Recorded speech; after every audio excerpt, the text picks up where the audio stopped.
In this video, we're going to look at an alternative to Etsy known as GoImagine and do some comparing and contrasting. So Etsy was founded in June of 2005, while GoImagine was founded in January 2020, which makes GoImagine a lot newer. Etsy now has an international audience and is widely viewed, whereas GoImagine is focused currently only in the USA. Both have a social media presence. And while Etsy started off as being a platform for selling handmade items, nowadays not all items are handmade. They do have a handmade category, but sellers sell anything and everything, just like on eBay, Amazon, and other platforms. Whereas GoImagine focuses only on handmade items. In fact, sellers must agree to and follow handmade guidelines. Now, one thing that sellers should be aware of is that when buyers on Etsy are viewing an item in your shop, they will also see competitor products similar to your item. Whereas on GoImagine, the only thing they'll see is more of your own products. Etsy is not directly linked to charity. However, individuals can set up that proceeds from their sales go to certain charities, but it's a confusing process to set it up, and it's generally not recommended. On the other hand, GoImagine is affiliated with a couple charities for children. In terms of support, especially for sellers on Etsy, I have found many complaints about lack thereof and lack of response to inquiries. Some big problems that I see a lot of people complaining about are sudden price hikes in fees to sellers, and also accounts suspended with no warning and no logical reason given. And you can find various people filing their complaints on YouTube, as well as on discussion boards like community.etsy.com. On the other hand, GoImagine is known for good customer service and quick responses to social media, and can be reached at info@goimagine.com. Now, any seller should be aware of basic fees for selling items online. The first of which is a listing fee, which is the charge that an online marketplace will charge the seller for just listing an item, whether or not the item actually sells. So when you post something to an online marketplace, a fee is deducted from your seller's account with that marketplace at the time the listing is published or renewed, and it's generally not refundable. There is also something called a transaction fee, which is a charge to the seller for selling an item on an online marketplace. Usually that is calculated as a percent of the price the seller displays for the item and shipping charges. And that's charged only when the item sells, and that is immediately taken out of the sale before payment is provided to the seller.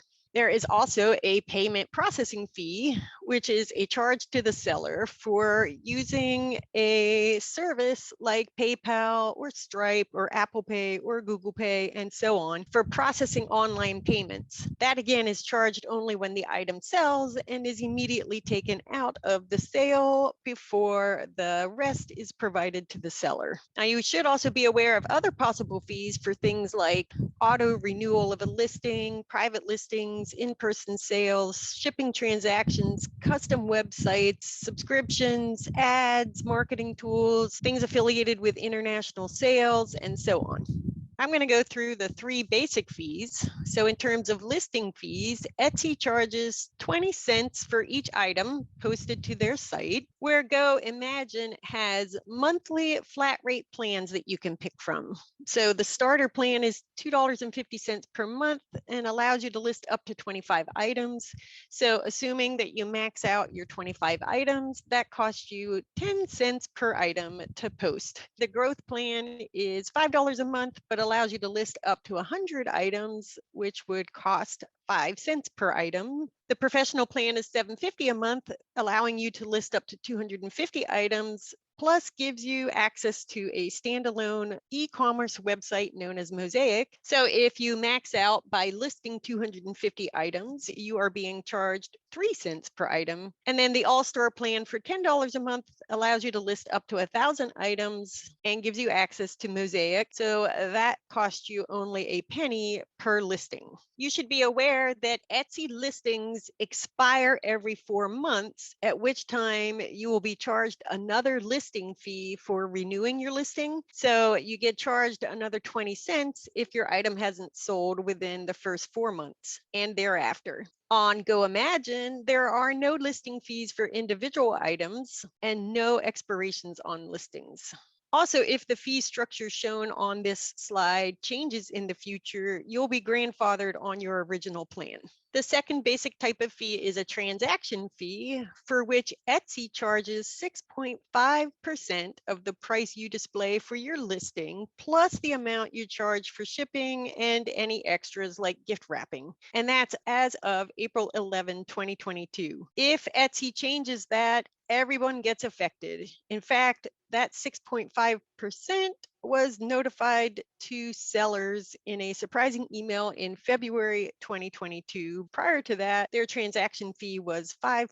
GoImagine charges a transaction fee depending on the plan that you've picked. So if you pick the starter plan, your transaction fee is going to be 5%. And that again is on the amount you charge for your item as well as for shipping. Growth a little lower at 4.5%, professional plan at 4%, and the all-star plan at 3.5%. Note that Etsy keeps these transaction fees, which helps support people like the Etsy president who made a lot of money in 2021. On the other hand, the transaction fee in GoImagine gets donated all to the charities described earlier. The third basic type of fee is a payment processing fee, and generally speaking, Etsy collects 3% plus 25 cents per item sold through Etsy Payments, which is just their service for processing various forms of payment. And that is assessed on the total amount of the sale, tax and shipping on a transaction. For comparative purposes,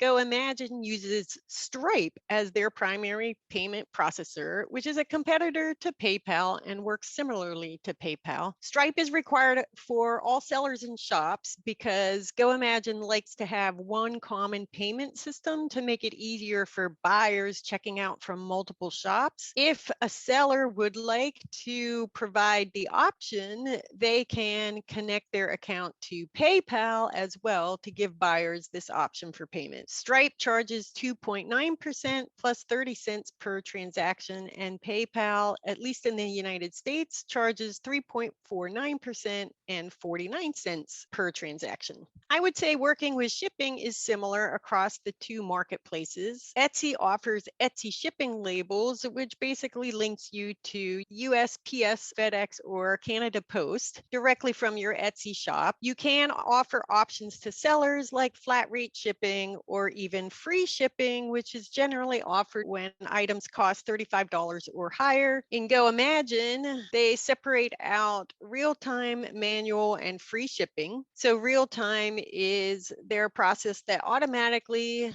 links you to USPS, FedEx, or UPS and automatically calculates shipping based on shipping address and weight. The default is the USPS first class and USPS priority options. And sellers can even use a GoImagine account with USPS to process all of that. Manual means the seller can set what they'll charge to the buyer for shipping. So if a seller wants to offer a flat rate, they would use this option. And again, the seller can offer free shipping, meaning that the seller pays for the shipping, but usually builds that into the base price of their item to begin with. Now, in the United States, most states charge taxes. So both marketplaces collect the sales tax amount from the buyer and pays it to the relevant tax authority in the given state. And this is nice for sellers because sellers then don't have to worry about any tax consequences. Some options are on Etsy is their Etsy Plus program, which is a subscription that offers an expanded set of tools for growing brands for $10 a month.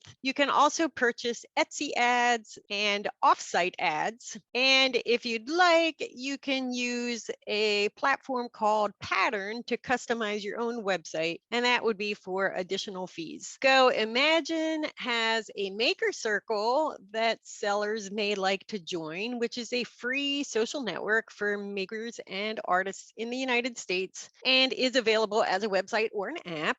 I have not found an ad structure that sellers can purchase, but GoImagine does have a platform on which you can customize your own website, which is called Mosaic, and it comes free with the professional and all-star plans. In terms of popularity, Etsy is very well known, whereas GoImagine is not yet well known, so you do need to work to promote yourself and drive your own sales. Etsy offers some Facebook groups where you can display your creations for free. And likewise, GoImagine offers particularly the GoImagine Sellers Showcase, where you can display your creations for free and link them to your products. And they also have some discussion groups called GoImagine Sellers and GoImagine Official Makers Group. Beyond that, some ideas to promote your store are to show and link your items to Facebook, and that would be on your homepage or various arts and crafts groups that you can join. You can look for a lot of groups that have the word handmade in their titles, and the same on Instagram, Pinterest, and Twitter. You could also demonstrate how you make your items in videos and post them on YouTube. You could see if local stores in your area will display your items or maybe your business cards, and you can provide items for free at community events or charity and use that as a way to promote your brand. So in summary, when considering the two marketplaces, Etsy is more popular while GoImagine is growing and requires you to do a little bit more legwork to promote yourself. However, working with Etsy comes at a cost as all of their fees are higher than that of GoImagine.